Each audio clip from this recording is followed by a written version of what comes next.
everyone, welcome to Yoga with Katie. Today is day 10 of your Rise Challenge, and today we're going to talk about how to properly do a Chaturanga. So a Chaturanga is a very, very common position in yoga practice. It is a yoga push-up is what it's otherwise known as. So what we're going to go through are different modifications that you can take, things that I see in practice, and things that you might want to focus on while you do your Chaturangas to take any pressure off of your wrists or your shoulders that you may be experiencing. So I am going to do most of my Chaturangas today from my knees because Chaturangas are not an easy position to do, as you know if you've done one. So to not completely deplete myself, I'm going to take most of them from my knees. Traditionally, they are done from the toes, okay? So a full Chaturanga starts in a plank position from the toes, but the modification is from your knees. So to show you a full one, starting from the palms and the toes, you're going to shift your weight forward. And after you get done shifting your weight forward onto your toes, you're going to keep your elbows locked in tight towards your body, hovering your body over the ground, and then traditionally, you then go into an up dog. So, from there, how to modify it, go down to your knees. Okay, that's the first modification. If that still puts pressure on your shoulders, if it's still too much weight for you, generally speaking, you won't try to hover your ground or hover above the ground. You'll go all the way down to the ground. So what we're looking for when we do a Chaturanga push-up is when you start, you always want to make sure that your wrists are underneath your shoulders, okay? So that's just general proper alignment, wrists under the shoulders. So from there, what the purpose is in shifting your weight forward is, one, tucking the shoulder blades down and back, because if you are in a hollowed out chest position, you're pushing the floor away from you.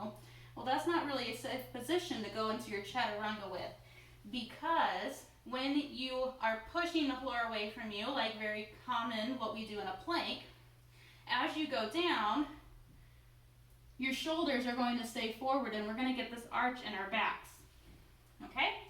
So what we need to do to keep from doing that is to make sure our shoulders are down and back.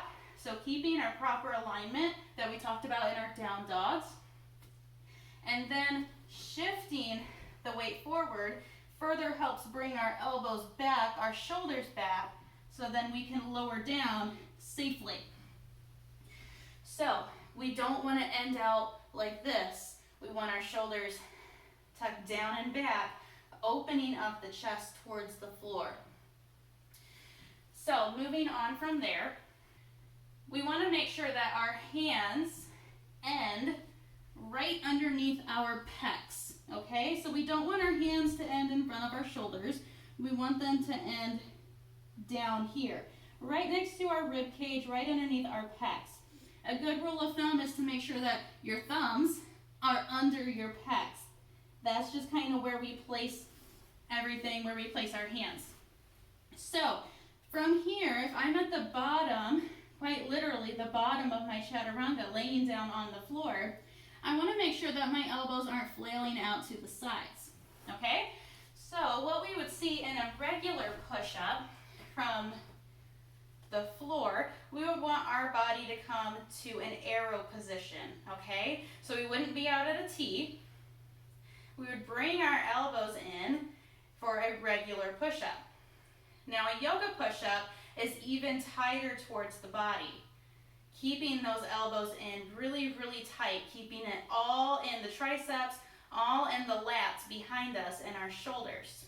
So not only are our shoulders down and back, rooted down to the floor through our lats, our elbows are in, turning on our triceps as we push the floor away from us.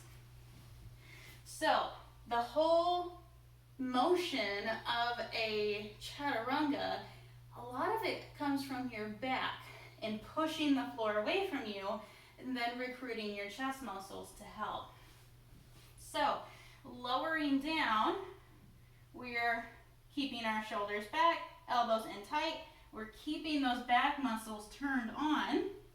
And then as we push up, we're using our chest muscles and our triceps to push us back up.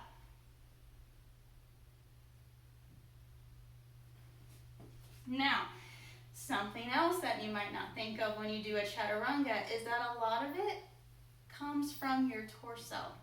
Okay, so when I see people do a chaturanga, I'm going to demonstrate this in a full chaturanga. So from my toes, a lot of the times I will see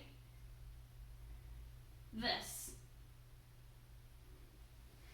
So by getting that deep arch in your back and then lowering down towards the floor, your belly is fully stretched out, and then you're not going to be able to lift up because you're not braced. Okay, so going back to our bracing video, it all goes back to that. You need to brace through your core, because when we lift up, our hips have to come with us.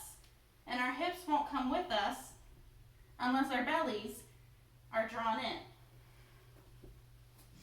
So, there's a lot of things to remember in a chaturanga, and it's okay if you don't get it down right off the bat.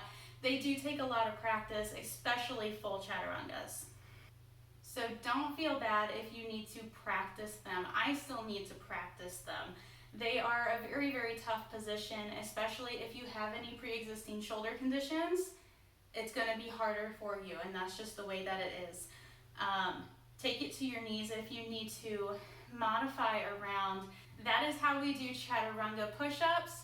Let me know if you have any questions. Put them in the comments. I'll be there to answer them.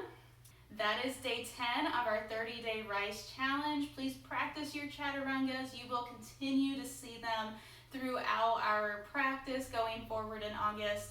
So remember your cues, remember your positions, and make sure that you are staying safe in your practice. Thank you for joining me. Be kind, show love, and give grace.